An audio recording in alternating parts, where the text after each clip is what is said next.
Hello and welcome to the Keystone Kickoff Show. I'm Jim Galante. He is T. Frank Carr. T. Frank, how we doing this week? Doing all right. We got the NFL Combine coming up, which is basically Christmas part 2 for me, where we get to see all the athletes run and jump and be mathematically excellent. I'm not a huge math person, but I love numbers and I love playing Madden, so this is one of my favorite weeks of the year. Well, we're in the middle of that off-season kind of quiet period, so just to have some news is a good thing. The Combine provides us with lots of news. Penn State well represented with 10 players there, so there'll be a lot of players to talk about in the coming week. So let's preview it. Let's talk Combine. But before we get started with the individual players, let me just ask you about Penn State in general. I get the feeling at least over the James Franklin era, Penn State players have shown very well at the combine, some of them surprisingly so. How much of that do you attribute to their strength and conditioning? How much of it is just they bring in really good athletes? So I think that you don't want to take anything away from the process, and that is they do a very good job of producing athletes that test well at the combine.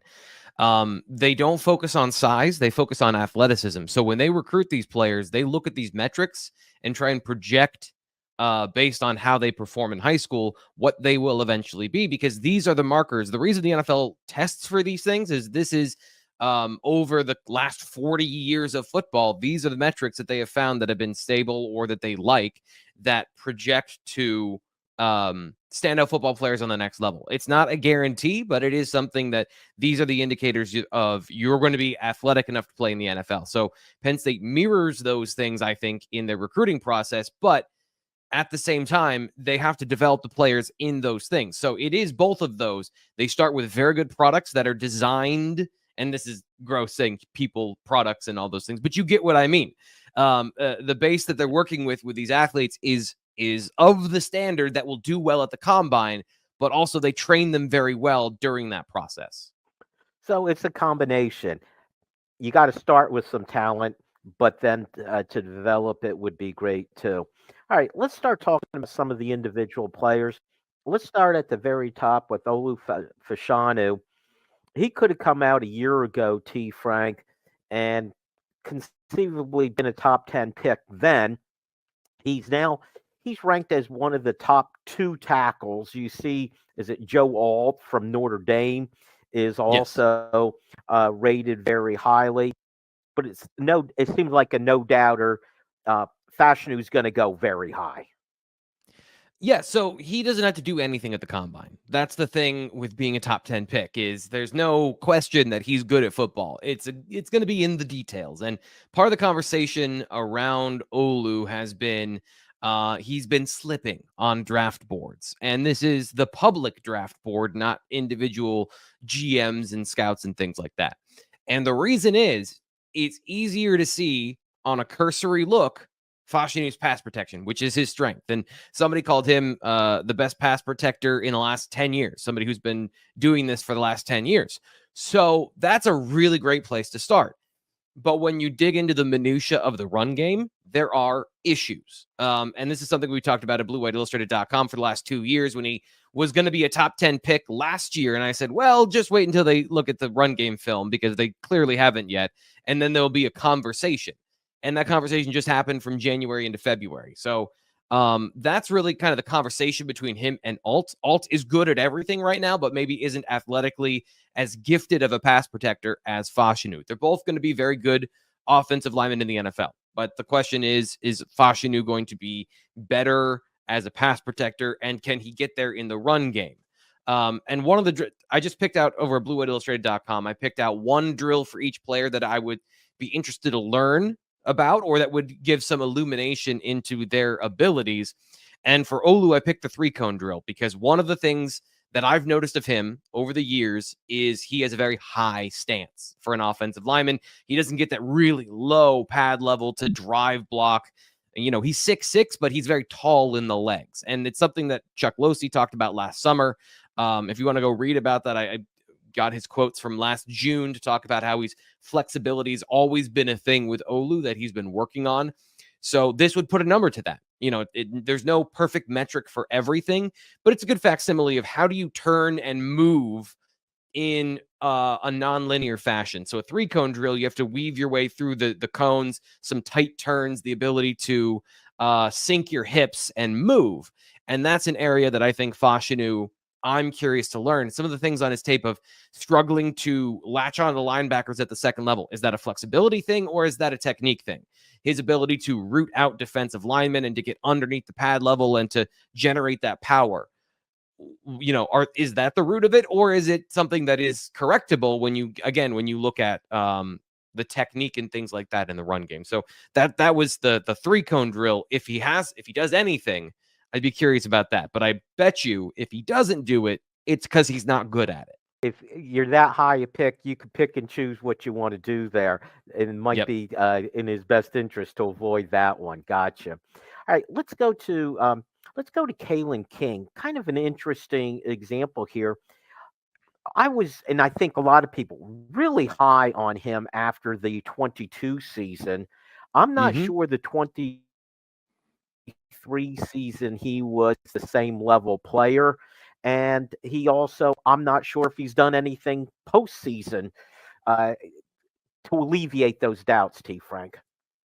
Yeah. So this is an interesting conversation that goes back to 2022, talking about Joey Porter Jr.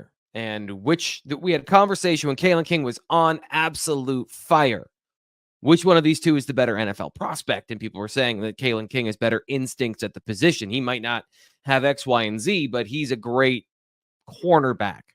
And the thing is, and the point I had is, you don't get arm length like Joey Porter Jr. Like, the NFL is going to value size, length, and speed. And if you are a little grabby or whatever, there's going to be a team that's going to decide that we can take you and we can build on those things and teach you. And lo and behold, the Steelers, who love to take height, weight, speed projects and think they're going to fix all their problems, which is a story for another day, they took him and he was very good. Kalen King, those instincts, the positional soft skills of understanding leverage and understanding route concepts and playing in the hip pocket in phase with receivers and triggering downhill in the run game. He has to show those things and be bulletproof in those. And his instincts, to me, are what took a step back last year. Focus, mentality, whatever it is. There's some subtle things that were different where he was given some harder tasks last year. But I got the sense talking to him, this is my interpretation, that he said in the offseason he really went into the film and did a deep dive on trying to learn offenses and trying to be better prepared for what's coming at him. And sometimes when you do that, you learn too much and then you stop playing with instinct. And to me, that's what I saw last year. So that's entirely correctable. But what is not correctable is he's 5'11", he's 30-inch arms, and he might not run a fast 40. So at the combine, run a fast 40, and people will see that 2022 tape and go, okay, this is a dude who can play in the NFL. We'll take him on day 2, whenever that might be, because we see somebody's going to be lower on him and we can get a steal here. And I think that's where Kalen King is living right now, as far as he's going to be a 2nd or 3rd round pick. That's an NFL starter. That might not be a complete prospect that does everything, but he's going to fit into a system and be very good. And those things, you can't take away that he was good in 22 and he did all those things. We know he's capable of that. It's about reproducing that. I would think he's the type of player where the combine is especially important. Yeah, he's got to do all the things well. So he's got to test well in all of these areas, from the vertical leap to the broad jump to the shuttle drill. But I mean, for corners, there's nothing that boosts your draft stock more than the 40 time, because of the positions where it makes the most sense, there's going to be a time where there's going to be a track meet where it's a receiver running in a straight route down the field, and you've got to be able to keep up with him. So a 40-yard dash is pretty applicable to go routes in the NFL. I understand that, the line of scrimmage and et cetera, it's not a 1-to-1, but you do have to be able to run fast at corner. And that's an area where, if you're playing on the outside, linear speed is better and more important, because you can be protected a little bit in certain schemes where you don't have to turn and run with somebody in every direction. All right, let's move on to Chop Robinson. Now, I'm a lay person as far as these scouting things go, but watching him game to game to game, I thought this looks like a first round draft pick to me, no doubt. And when I would focus on him when watching a game, it seems like he would beat his opponent one on one just about every down. But I'm seeing quite a variance in where he's going to be picked. What are you seeing with Chop Robinson, T. Frank? I mean, it's all about size, which I have a hard time with this because you see him play against NFL tackles in the Big Ten and play well. So it is about being 6'3", 250, but it's also about arm length. And from what I understand, like I'm expecting him to come under sub 33, but not by a lot. So here's a guy who is just on the cusp of NFL defensive end size. Some guys are going to see him as a hybrid. Some systems will have him off the board because he doesn't have 33-inch arms and he's not 6'5", and all the physical metrics that go into prototyping defensive ends that go in the first round. There's a reason that Odafe Oweh went in the first round, even though he didn't have the production numbers either. But to me, the way that Chop Robinson erases all of that is to have a good 10-yard split. So in the 40-yard dash, they time the full time and then the first 10 yards. How quickly do you get off the blocks? And Robinson should have a good time, but in order to solidify the tape, which, I mean, hell, he's unblockable most of the time, he needs to have a top of the combine, possibly historic 10-yard split to get in the first round. So something in the 1.5 area at 250 pounds, 255, whatever he comes in, that's an area where he has to be explosive and show those on tape that on the metrics that he is a difference maker off the edge from an explosive standpoint, because he uses a lot of speed power, and having more speed generates more momentum and power at the point of contact. T. Frank, I thought the most important thing you said there was the production. And watching him game after game, I think if he falls in the draft because of some of those physical attributes, I think someone's going to end up being really happy with him. And again, that's me as a layperson, but watching every one of his games, every one of his snaps. All right, T. Frank, that's it for quarter number one. We still got a lot of players to talk about. We'll pick this up in quarter number two. Hello and welcome back to the Keystone Kickoff Show. It's quarter number two. He's T. Frank. I'm Jim. We are talking about the Combine and the Penn State players that are there. T. Frank, they've got 10 players at the Combine. And as is typical for you and I, if we're going to do two segments of this, we should get done with 5 and 5. And of course, in the first segment, how many did we do? We did 3 players, so that's pretty typical for us. Let's move on, maybe a little more efficiently. We'll try. Anyway, talk about the other defensive end. We talked Chop Robinson as we ended segment number 1. Let's talk about Adisa Isaac. Now, he's a guy, I feel like he goes under the radar a little bit, at least during the season it happened. And I think he was overshadowed by Chop Robinson. But he's a guy who went to one of the postseason games and apparently looked pretty good there. What's your take on Adisa Isaac going to the NFL? He had a good Senior Bowl. So that's a big thing, is he had a good Senior Bowl, and everyone loves to go gaga over the Senior Bowl production, even though it's 1 week. But he looked very good against the top competition, but he's looked good against the top competition in the Big Ten. Again, he goes up against some pretty good offensive tackles in the Big Ten. And so Adisa is longer.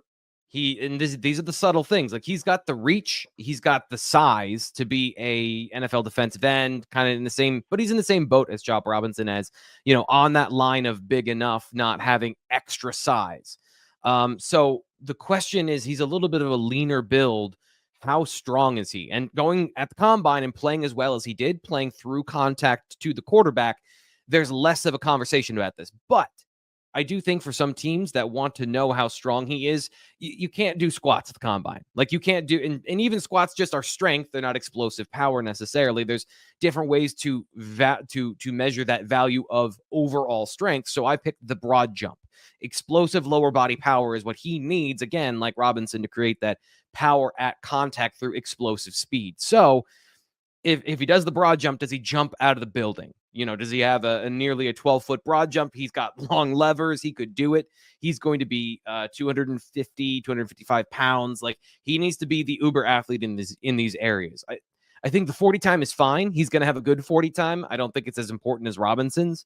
So I think Isaac has a classic defensive end build. I don't think he is a guy you want dropping into coverage because he's more linear. He's more framey, if that makes any sense. So yeah, I would say that what I'm looking for is, what is his broad jump? What are those vertical and linear explosive power metrics to give teams an idea? Is he stronger than 250 pounds or 255 would indicate?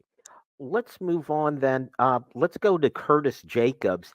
And I think of him as the linebacker version of Adisa Isaac. Adisa Isaac was overshadowed perhaps by Chop Robinson.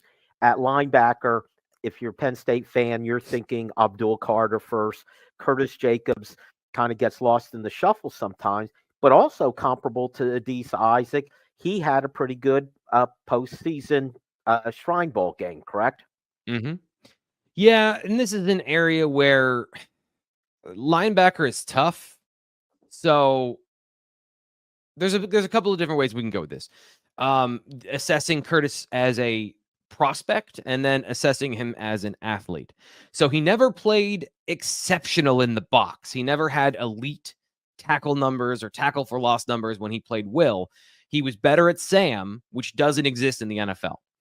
So that's where I think we go back to, he needs to be a freaky athlete to tell the NFL that he is a guy that can cover in space and be a covers linebacker, which again leads us back to the 40-yard dash. But kind of like tight end, it's everything at linebacker. You have to be able to play the run.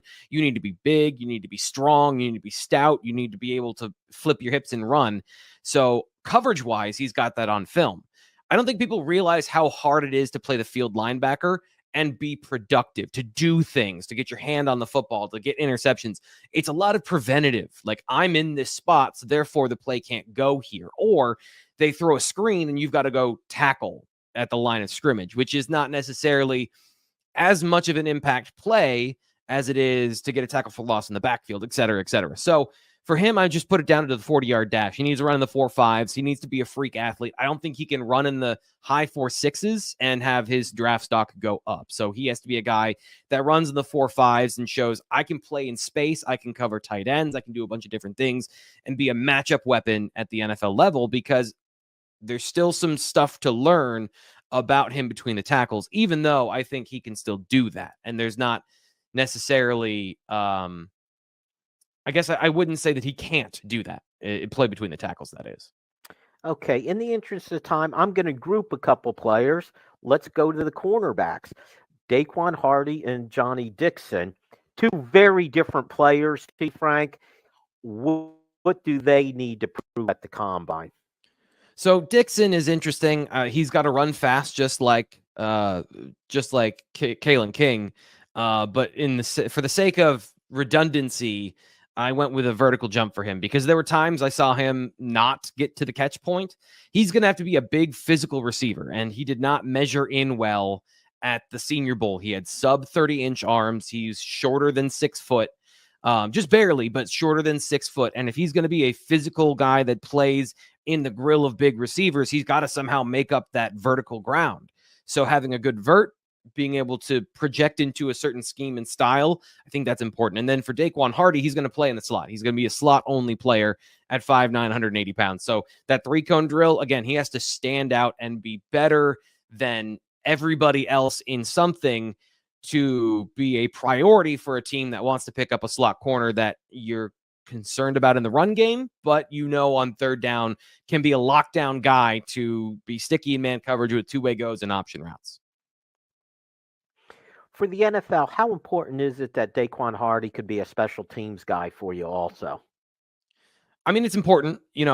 Every little advantage for you is critical, but the NFL's not looking for punt return touchdowns as much anymore. They're looking for guys that can maybe get a first down, so 10 yards, things like that. And he can do that, but the consistency at the position, not making mistakes, is also important. I think that is also in the narrative that we have to discuss, given he had a couple of punt return touchdowns, but it took him 4 years to get on the field to do that. So I try not to overweight those things, but every little efficiency and thing can matter. I don't think he's a kick return guy, so he's not going to do both. He's going to do just punts, and that is not as valuable as a guy that could do both.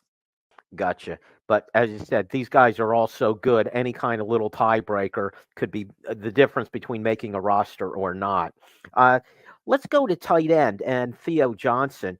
And I'm not sure how much it matters to the reputation that Penn State now has at that position. It seems they're churning out NFL tight ends year after year. What about Theo Johnson, though? Yeah, so Brenton Strange went in the second round last year because of helmet scouting, in my opinion. And I love Brenton Strange. You and I have had a lot of conversations about what he can do for a team, what he can do in the run game, how he can be a multi-dimensional, multi-utility threat. And Joey Porter Jr. went in the second round because Penn State corners have never gone in the first round. So the helmet scouting is a real bias. So Theo Johnson has that going for him. But again, tight end is a freak's position at the highest end. To be one of the best, you can play tight end and have a specialized role and not be an elite player, but to be one of the greats, you have to be good at everything. So there's this thing called a relative athletic score, or RAS score.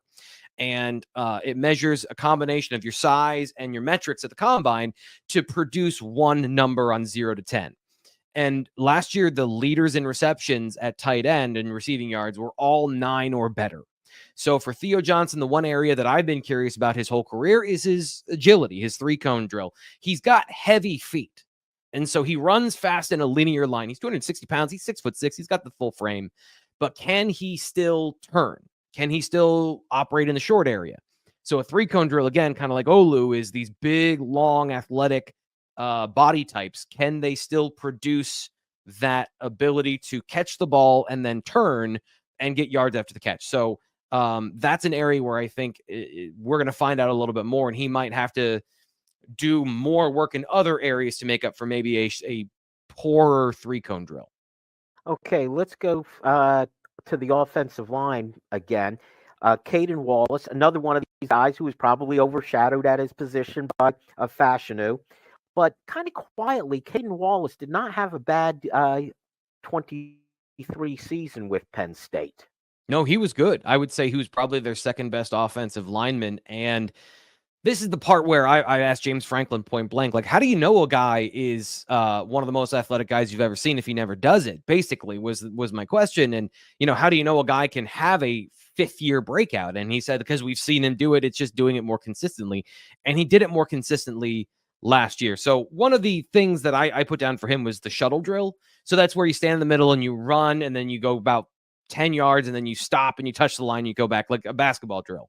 So his change of direction in a quick way, because there were things on film he just couldn't do for 3 years. Like he couldn't get certain zone blocks because he couldn't beat the guy to his inside. He couldn't open up and beat a guy to his inside. So what are those metrics like? Where does he do those things? Because I think from an athletic standpoint, I talked to Landon Tengwall on Monday, and he said Caden Wallace is going to jump out of the building for an offensive lineman. So there's athleticism there. There's, I think, a secret starter in the NFL in Caden Wallace. I do think he's a guard. He's got that body type, but he's got to show that he can reach block and he can cut off on the backside. So that's an area where, if we're talking about from a metric standpoint, that's an area where I think he's got to perform well. Okay, one last guy, and that is Hunter Nourzad. He was the Penn State center. He was a transfer coming in, and we don't really notice the interior linemen that often unless they get beat very badly. What are you seeing with Hunter Nourzad and his NFL prospects? So I think he might be the most explosive offensive lineman in a long time. I can't think of somebody else who I've seen who's more violently explosive. So kind of like Chop Robinson, to get noticed, and especially I think he's a zone scheme guy. I saw him reach block 3 techniques that are outside of the guard. So essentially, the gaps in the offensive line, they're numbered or they're lettered. He was doing things that I haven't seen since maybe James Daniels of Iowa a couple years ago, who went in the first round. So that level of athleticism, a 10-yard split, that explosiveness off the line, that's going to be for him what's going to get him to stand out. Because again, he also had a good Shrine Bowl, I think it was, where he showed good power and anchor. So showing that athleticism at the combine could take him, into a middle round prospect that teams want to draft to be a starting center eventually. All right, very good, T. Frank. That is it for quarter number 2. Stick around. Quarter number 3, we take your questions and we ask T. Frank. Stay tuned.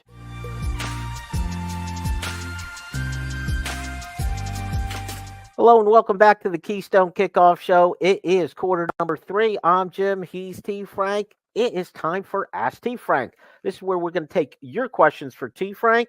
And if you want to send in a question, all you got to do is download our app, Keystone Sports. You'll see the tab for Ask T. Frank, and away you go. All right, let's get right to it.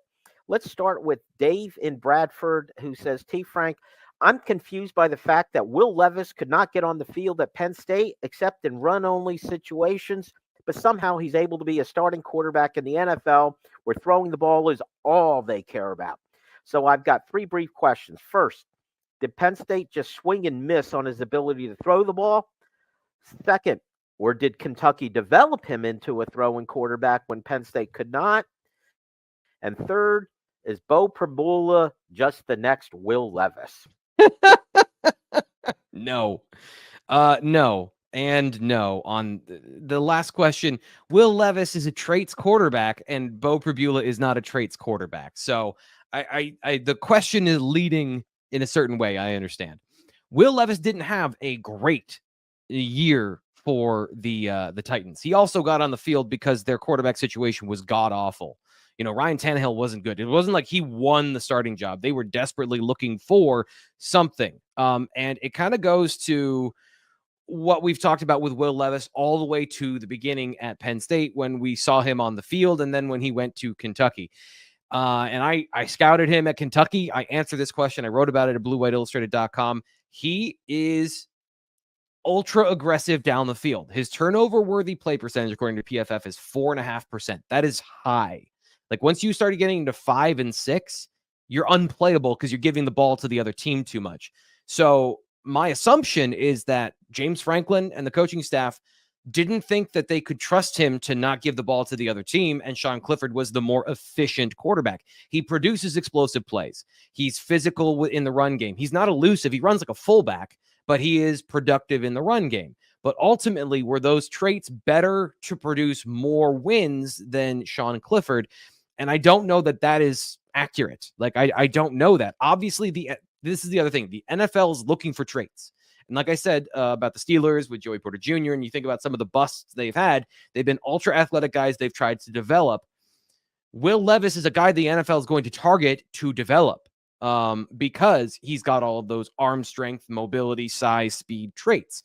But some guys, it just doesn't click.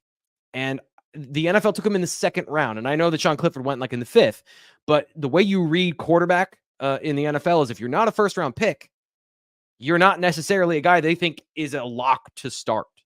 So I think your question about is Penn State bad at evaluating quarterbacks? No. I think that they went with the safer option in Sean Clifford, that they felt like they could build an offense around that was predictable and stable. Would you have had higher highs? Sure.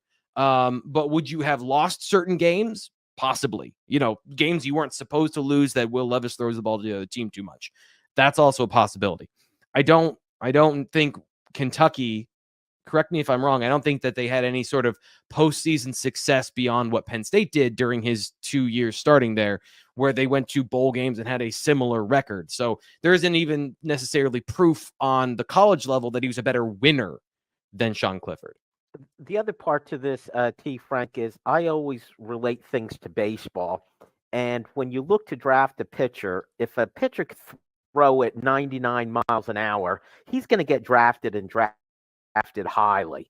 I think the analogy to football is if you're a big, strong guy with a big arm, you feel like, hey, we could teach him the other stuff, just like in baseball. You can't teach a pitcher who throws 89 miles an hour to throw the ball 99. You just can't. And I think it's the same thing here with quarterbacks. Is there a ceiling with that big, strong guy? That's what they saw with Will Levis. Let's go to Bruce in Wyoming, who says, it seems like Kalen King took a step back last season. Would he have been better served to return for another season, T. Frank? I don't know. I know that's now gospel, that's true, but he wasn't getting any bigger, stronger, or faster. So the developing he needed to do was on the mental side, and that could all happen, at the college level or in the NFL where you're getting paid to do it full time. And I know NIL changes that conversation. So I think it's 50-50. He could, if he wanted to, he could have come back, or he could go to the NFL, and he seemed pretty dead set on going to the NFL. So is it valuable to have a guy that doesn't want to be there? That's, kind of the question of him returning for another year. To me, the difference would be perception. That's it. Like, his physical skills are the same. I don't think he's getting meaningfully. We talked about the Penn State strength and development program. I think he was what he was, like a good football player, good athleticism, but it was never about the athleticism for him. It was about the ball production, which is for a corner unbelievably fickle. And so I'm not strongly in the camp that he should have come back. I think he could have, and it would have helped if he had a good year, but it also might not have. And it might have been in the same situation, 2 years of bad production, and now you're not a day 2 pick. You might be a day 3 pick who had an anomaly of a 2022. So, perception is everything, and it's a gamble in a lot of ways, not just from an injury standpoint, but from a production standpoint at corner. Let me translate Bruce's question for you, T. Frank. I'm a Penn State fan. We lost multiple cornerbacks. I'd like to have one back. So Yeah. I think that's the way it translates. Let's go to Mike in Reading, who says, with Curtis Jacobs moving on and Abdul Carter moving to defensive end, do you see a role for Keon Wiley at linebacker for Penn State? Yeah, we talked about this last week. I do. I'm just fascinated right now by the fact that he's playing Will, and I've written about this so much over the last month or so about Tom Alen's defense over at BlueWhiteIllustrated.com and the different ways we can break it down as far as how important that position is. And Tony Rojas not playing Will doesn't make a whole lot of sense to me, because he is the athlete and the guy with the explosive downhill instincts and all those things to play that Will position. But who's going to play the Sam in 3 linebacker sets? And that's really what I think is going on this spring right now, is they're getting Tony familiar with that position. So Kavion is going to be a role player at the Will if he beats out Keon Wiley for that position. And I think that's how, to me, we'll see in a couple weeks here, but to me, that's how the board is starting out for me at Will linebacker. Is Wiley and Keys are going to be the guys that kind of play it on base downs against heavy fronts. And then Tony is going to be a 3rd down guy at Will and a 2 linebacker set guy at Will, who we might ultimately see play more at that position. And kind of like Curtis Jacobs, talking about him a little bit earlier, where he splits time. And it's going to be about what is the best defense for Penn State and how many snaps does he get out in the field and how many does he get in the box, because that's going to be what they determine as far as who's playing and who's on the field. Because those safeties, they've got to conversate. They've got something to say about this as well. So you're not taking Tony Rojas off the field. You're just not going to be doing that and leaving on, as much as I think Kavion Keys has potential to be a great linebacker. Tony Rojas has shown it and is as proven as you can be after 1 year. So I think that he's going to be a guy that plays in base packages, in 4-3 packages. He plays that Will position, but the playmaking aspects, I think Tony Rojas, that's still his job. And you know what? When you talk about asking if a player is going to, how do they put it, have a role at Penn State, at least for the last couple of years defensively, I've always said it's not like there's 11 starters. There's 15, 18, even 20 guys who get significant playing time depending on down and distance and, situational. So you could have a role without being the lead guy on this defense. Let's go to Alan in Tamaqua, who says, should they have made the shift of Abdul Carter sooner? Was there also some kind of education in having him play linebacker first? So if you're moving him to defensive end earlier, when does he play? When you've got Adisa Isaac and Chop Robinson there. So that I don't understand necessarily the idea of moving him to defensive end when you've got 2, as we talked about, elite athletes that bring a similar thing. How do I put this? I think that it's a mutual decision to move to defensive end. It's beneficial for Abdul. They need his skill set there. But if they didn't need his skill set there, we would be having a different conversation. Playing him at linebacker gives you a 250-pound linebacker. That's an advantage in the run game. Getting him to play better against the pass was an attainable goal. I don't know that he'd be an elite pass protector at any point, but he could be good. And so, I think that these things don't happen in a vacuum. That's the main thing I take from this. And no, I don't think the shift to defensive end should have happened earlier. I think it happened when it happened. I think you make a great point. And I've always talked about you get as much talent on the field as you possibly can.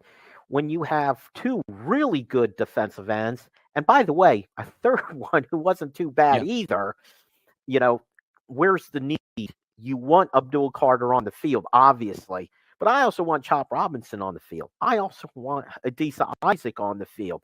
And I think we saw that sometimes even when would Chop Robinson move around, would they get three defensive ends on the field? Well, when you have three really good ones, it's probably a good decision to do that. He also rushed the passer, Frank.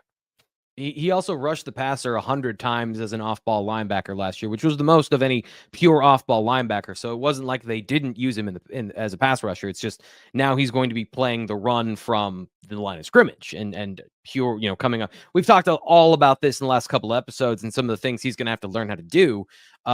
So yeah, I think that it's a move that they made. They didn't have to make it though. I think that to me, that's the important thing here is they didn't have to make it. This is a choice by Carter and Penn State.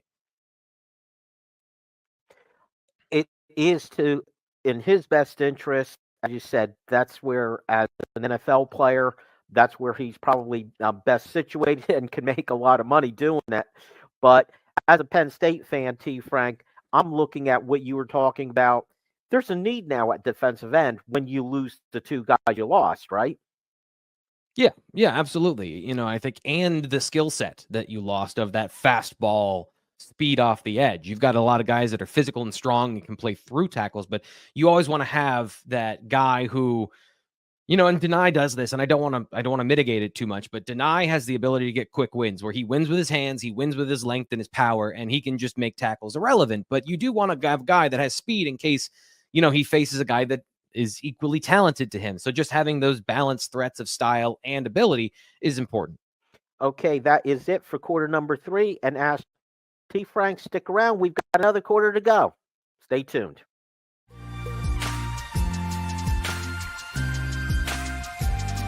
Hello and welcome back to the Keystone Kickoff Show. It's quarter number 4. He's T. Frank. I'm Jim. Had a good show so far, T. Frank. We talked combine. We took questions from listeners. Let's move on. Penn State had another commitment last week. We didn't talk about it last week on our show. I'm not sure what day it was that he committed. Let's hit it now, though. Lyrick Samuel, a wide receiver, 6'4". That's the good number, T. Frank. You like to see that? Weight, 185 pounds. Not quite as good. We'd probably want to put a few pounds on him. Depending on what service you look at, he's either a 3 or a 4 star. He's out of New York. What can you tell us about him? Well, first off, he's 170 pounds. He's not 185. So he's even thinner than what you said there. And when you watch him on film, he looks like a basketball player. So that's an area to start. Like normally we start with the positives and then we get to the areas of development, but I think it's just too obvious being, 6'4", 170 pounds and playing like it. I think that's the important thing is play strength needs to get better and size needs to get better. But the good news is Penn State likes these bodies that can grow and they can develop as we talked about in the first segment about the combine. They can grow in the right way, put the right mass on them and get them to the level they need to be because they have the potential to do so. And that's the good thing about Lyrick Samuel is he's 170 pounds and he can run in the 4.5s. So he's 6'4" and fast. And, from a potential standpoint, that's one of the reasons that you mentioned a couple of the different scouting services. We put him in front of our scouting guys at On3 and they made him a 91 overall, which is a strong 4-star.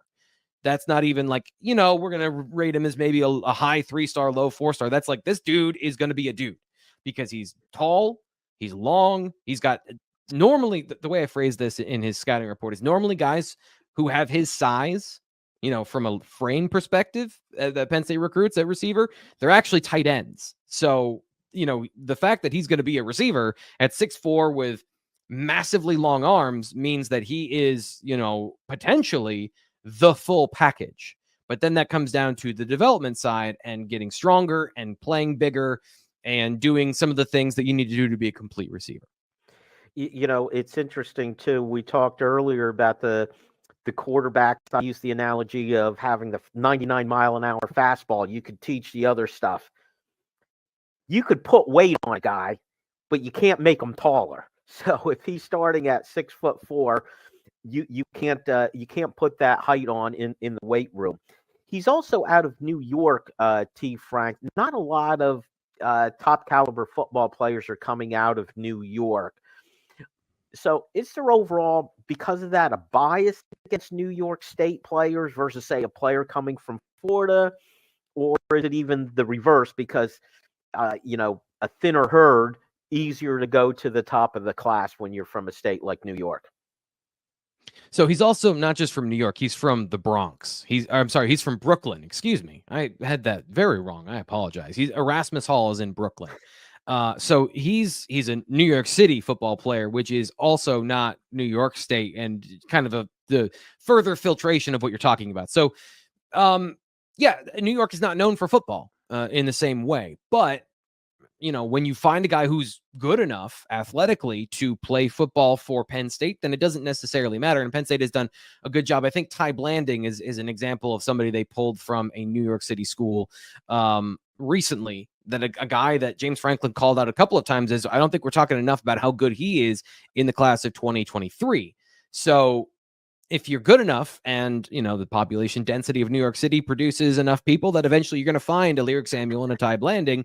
So Caleb Artis, I think, is another guy who came from that area. So being selective doesn't mean taking everybody from that area, but the ones that stand out, they do stand out in that way. So I think that it's for Penn State, it's an individual recruiting decision, and you look at it without that bias that you're talking about. But I do think the perception is fair. Like, from a national and a layperson perspective, you don't think of New York and New York City for football. And Penn State will go literally anywhere and find somebody from anywhere to play football for them. All right, T. Frank, let's shift gears to the current team. And you've been doing a series in Blue White Illustrated. You talked about it being your optimism series, looking at some of the positions. And recently you looked at the safety position. Well, Yep. I have to look closely to be pretty optimistic about this group of players, T. Frank. Yeah, it's tough when you've got three guys that you think are really good starters in the Big Ten and some that are going to be superstars at the NFL. So, I think the main thing is, when you look at the skill set of these players, this is kind of what I was trying to encapsulate by pulling different stats to show what I saw on film, is they have a combination of skills, especially Jalen Reed and Kevin Winston. They can both do anything.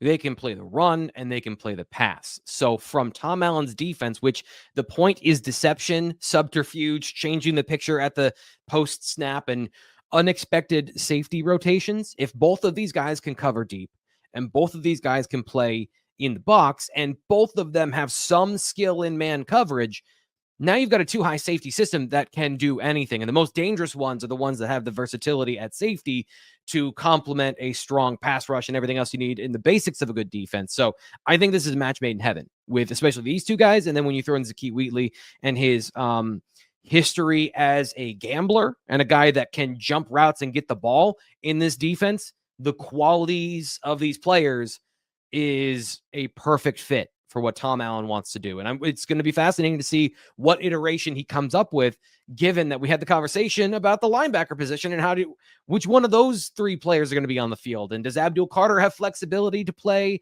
a hybrid role next year? There's a lot of versatility in this defense, and it's going to be interesting to see what a creative mind like Tom Alen comes up with. The guy that stands out for me is KJ Winston, and where he first stood out to me was his ability to get in the box and make tackles. I think the Blue White game last year. He made a couple really impressive plays that stood out to me, and he did nothing during the season to change that opinion. But you brought up something, and I want to make sure I read this correctly. Uh, you said with the stats, KJ Winston didn't miss a tackle last season. Is that correct? Yep, that's as far as what I saw in the data. He did not miss a tackle in the pass game or the run game. So that's an impressive stat. One of, I think, only 6 safeties in the nation who were starting quality, like number of snaps, that did that. So having the ability to be absolutely rock solid is a huge thing. Like starting with not making mistakes is massive. I want to relate this to the conversation you were having again with the linebackers. You alluded to it a little bit. How about expanding on it? Where on that third down, when theoretically a linebacker comes out, it's okay, who's the extra player? We saw that where Daquan Hardy was used. It was a third cornerback. So what's it going? The question is, who's that player going to be? And it could be from several different positions. One of it seems like safety would be a natural to have that extra safety in the game because you have 3 very good ones and they all are pretty good at everything. So that's going to be the major determination for this particular defense in this upcoming season. You think back to 2022, and Tig Brown did something like this, but they always had Johnny Dixon and Daquan Hardy as guys that can play in sub packages. So you look at the cornerback roster right now, and you like the talent, but it's short on experience and it's short on guys who can do it. So this spring, I think it's fair to say the safeties have an advantage of who's going to be in those third down packages. There's still going to be a nickel corner. Like you're not going to go into a season without that player. But could a safety do that most of the time?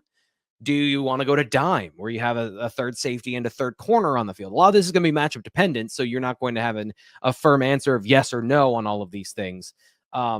So that's going to be the major determination. And then I think from there, the question is not just about sub packages, but what's your base defense? And this is I wrote a long article about this centering around Tony Rojas, but the philosophical question is, what is your base defense? Because you can go sub package all the time and you can have a bunch of different variations, as you mentioned, having 12, 13, 14 guys that have starting level reps, but you have to start somewhere. Just like the receiver conversation. They can play multiple positions, but you're not having just receiver on your depth chart. You have to have some sort of determination about where these guys are starting and what's their base home position. Philosophically, your defense has to have a starting point. So that's going to be the conversation with the safeties. Is there somebody good enough to play the run that you can use in a multifaceted way that can play coverage and do those unexpected things we talked about? So that's going to be the big conversation. And, I don't think based on the personnel that it's going to be a 4-2 defense with a slot corner. And I know fans are excited about King Mack. I don't think he's ready just yet, to be a guy who does something like that. It's going to be those 3 safeties we talked about. And that's really the determination, is how many snaps do they see versus how many 3 linebacker sets. And another thing that we talked about a little bit, but I want to expand on again, is the Big Ten is changing.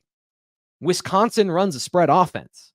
You're not playing Michigan this year. You don't have Iowa on the schedule. So some of these big bruising, Manny Diaz has to play 3 linebackers against Minnesota, and suddenly his 4-2 defense isn't a 4-2 defense anymore. That's coming with this particular Big Ten playing USC. Eric Bieniemy being the offensive coordinator at UCLA, bringing, I'm assuming, a pro-style offense. You have to be multifaceted. You have to be multidimensional. And getting these guys ready to do that, I think, means to me in the long term, maybe you're not playing 3 linebackers because you want that athleticism on the field.